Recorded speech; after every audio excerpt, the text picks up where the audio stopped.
outer space, in outer space, in outer space, space, space, space, space, in outer space, in outer space, in outer space.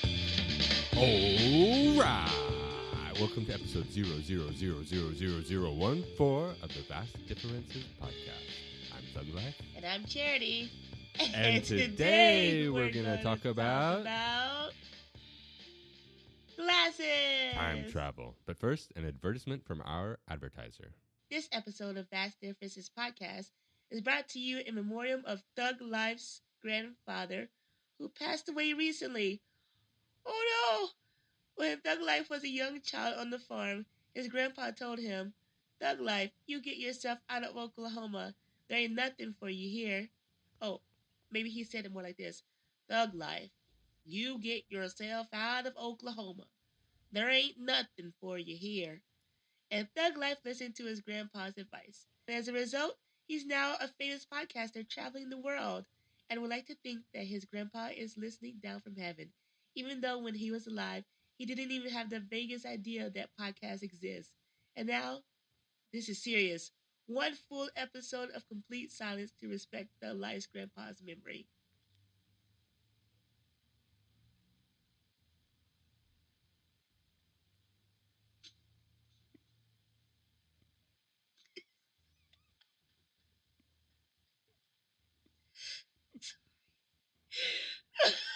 You heartless monster. You're laughing during my grandpa's Memoriam service. You set me up. Okay, well, I guess that's over.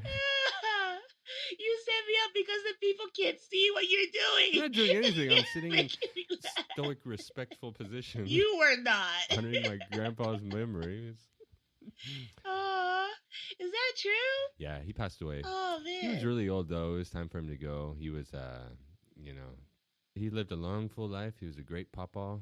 He taught us a lot of good things. He was a good farmer, good real estate agent. Always took us to Mazio's Pizza.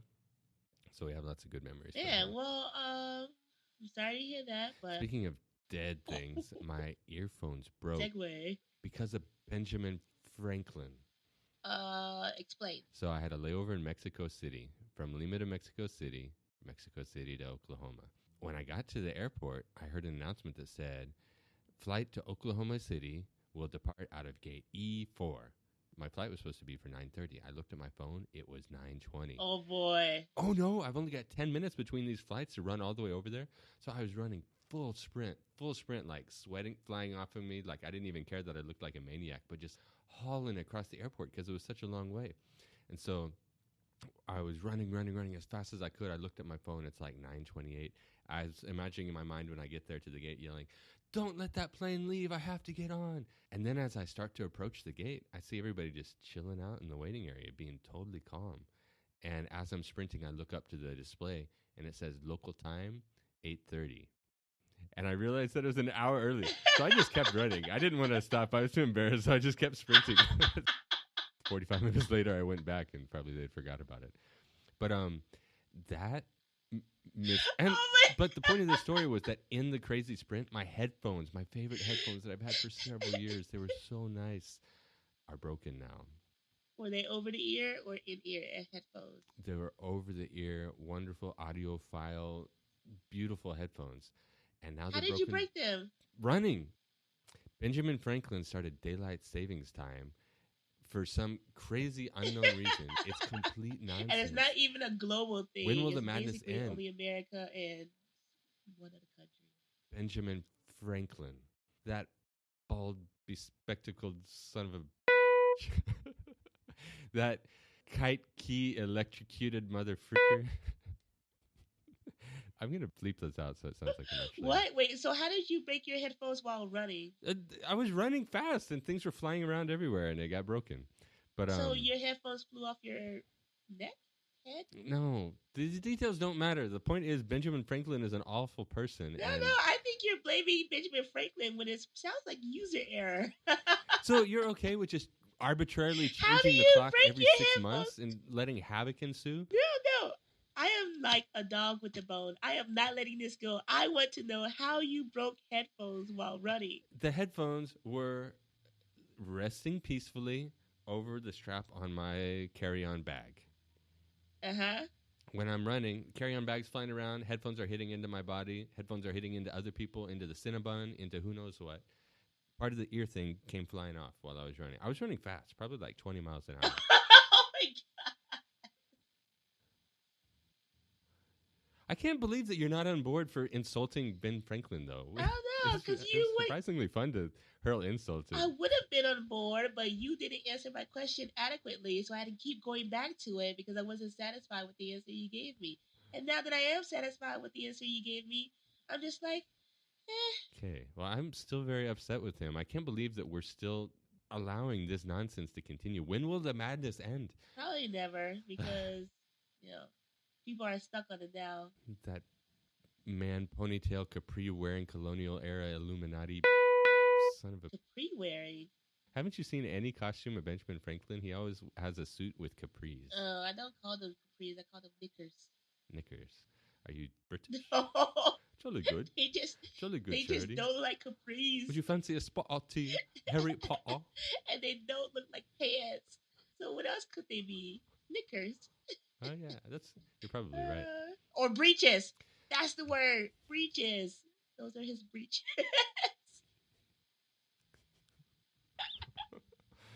Okay. Anyway, but so we'll get back to time travel. I guess that kind of ties into time travel. Yeah, I was about to because every say, what do you time- mean get into time travel? I thought we were talking about time travel with. Oh yeah, I guess we are. So hypothetical situation.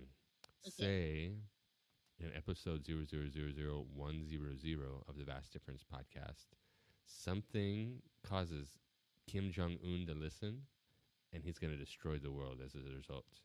So in the future, we have time-traveling technology, and at this moment, future Thug Life busts through your door and says, Charity, you can't record this podcast. The world's going to end. What would happen?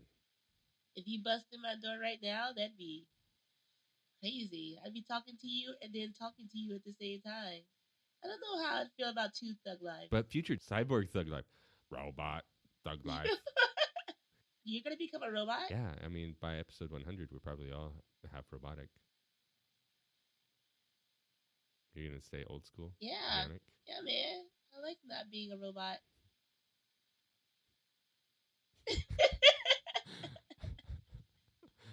But so the question, though, is that so if somebody from the future came back to stop us from recording this podcast, would it work? Because if they successfully stopped us from recording this podcast, then when we got to that point in the future, they'd have no reason to come back in time to tell us to stop recording the podcast. They would just create a new timeline, so that old timeline would cease to exist. Or it would exist in a timeline where we didn't need their warning and just kept going anyway. Oh, cool. So there's one existence with Vast Differences podcast that the world ends in episode 100, and another one where just after the episode 13 hiatus, it just never picked back up again. And there's also a world where Vast Differences didn't even get started because we never met. Ooh. It's like a whole rabbit hole. You can like go on and on and on. Unlimited about alternate multiverses. reality. Yeah, exactly. So the idea behind this is that if the universe is infinite and space is so vast that at some point, just out of pure coincidence for there being so much endless vastness, another planet would have evolved or formed in a very similar way to Earth. And if we can accept that, then we have to accept, because space is infinite, that not only did that happen one time, but it's happened infinite times, millions and millions and millions of times. And that in all those Earths, because there's infinite amount of them, some of them humans developed in the same way. And because there's infinite Earths with humans, some of them, just for pure coincidence, both of us, named Thug Life and Charity, grew up in the same way, just for pure coincidence. But maybe there's one existence where your name is Thug Life and my name is Charity. I don't know. If you say that we're both the same just by pure coincidence, I would not name myself Thug Life. What would it be like for me to be Charity? Howdy, everybody. I'm Charity. Howdy, howdy, howdy. All right. I'm Thug Life. Pretty good. Oh, wait. I forgot. That was a My terrible impersonation of your laugh isn't impersonation very of my accurate, I don't laugh. think. Like the worst. You made me sound like Mandar from Dexter's Laboratory. I think that was his name. Ooh, I haven't seen that yet. Is it good? Huh? I haven't seen Dexter yet. Is it good? Dexter's Laboratory? Yeah. Cartoon? Yeah. No, I don't know. What is it? It's a cartoon, right? Oh my god. How can you not know childhood classics? Thug Life. I'll answer your question with another question. How have you never seen even one Star Wars? So, glasses. What's up with glasses? Nice glasses, by the They are way. the worst thing in the entire world. Oh, really? The worst. Yes, especially in the wintertime. Because so I drive my little scooter around and it's really cold here, like we're in the middle of a cold snap. And I have like my scarf around my mouth, and every time I breathe out, my glasses get foggy. And it's the stupidest thing ever. I get so angry because I don't like having my vision blocked. And here are my glasses, the things that are supposed to correct my vision, blocking my vision. And it's so stupid. Especially when I'm driving, I have to like open my helmet, and then my face gets cold because the wind is blowing in my face. And then my glasses take so long to defog, so I'm walking around with like bits of fog on my glasses, and people are like, "Why are your glasses foggy?" I'm like, "Shut up! It's because I'm breathing." Oh, they're so annoying. I'm That really is thinking of annoying. getting LASIK because I can't deal with this anymore. Ooh, It's in the meantime, torture. I thought of a good invention that might solve your problem. What? You could get like two tubes and harness them up to where they've got exhaust pipes coming out the back of your neck, and then just tape them around front and breathe through those tubes. So then all the warm exhaust is being expelled behind you, where it's not going to fog up your glasses. Yeah, but then that won't fit in my helmet. I don't know. Back to the drawing Back board to the with you. drawing board. But yeah, no, I sympathize with you so much. That would happen. I remember in university that like if I was going over to a party or something like that, it was always frigid on the tundras where I studied, and my glasses would get cold, and then I would open the door, try to make a cool guy entrance. But as soon as I took 2 steps in, glasses would be instantly fogged. Oh and my I'm looking God. around all blind. Like I have to take them off and clean them off with my shirt. First impression everybody gets of me is a nerd with foggy glasses, and so it really inhibited the cool guy persona I was trying to. That is like the worst. It's the worst. I always Why? hated Why can we that. have? We're in a place where time travel is almost possible, but we can't get glasses technology that self-thaws itself. I know. We should get like some tiny windshield wipers on our Yeah, glasses. or heated ones. Because when it Oh, rains too, you can't see anything when Oh, it rains. that's a brilliant idea. Tiny little windshield wipers on your glasses, and also heated to avoid fog. Yeah. That would sell like a maniac. Why don't we do this? Because we're doing a Ooh. podcast. What about air blowers that take care of both of that? So little jets of air on the sides of the lenses that when rain is coming, it blows really hard to blow it off the lens. And then also when you walk into a new place, it blows hot air to heat it back up. I think that's too much. I don't want all that air blowing around my eyes. And if you're outside and there's a windy day, it's a windy day, then it's just going to blow all of that away anyway. All that effort. Yeah. I can't tell whether to take your shutting down of every idea that I come up with as constructive feedback or as destructive attack meant to destroy my morale. No, it's because so we switched. So right now it's morning for you and nighttime for me, and I'm in the process of shutting everything down so I can go to sleep. So this is just part of my going to bed routine. And you just unfortunately got caught in Oh the no, crosshair. I'm having an uncomfortable moment of introspection, of cognitive dissonance. Why? Is this how I am in real life? For the new year, I resolved to be nicer, to always say yes to everything. That was your New Year's resolution? I didn't make one, but I guess that could be it. To never shut anybody down. If somebody's got an idea, always say yes and help them to develop the idea rather than shut it down.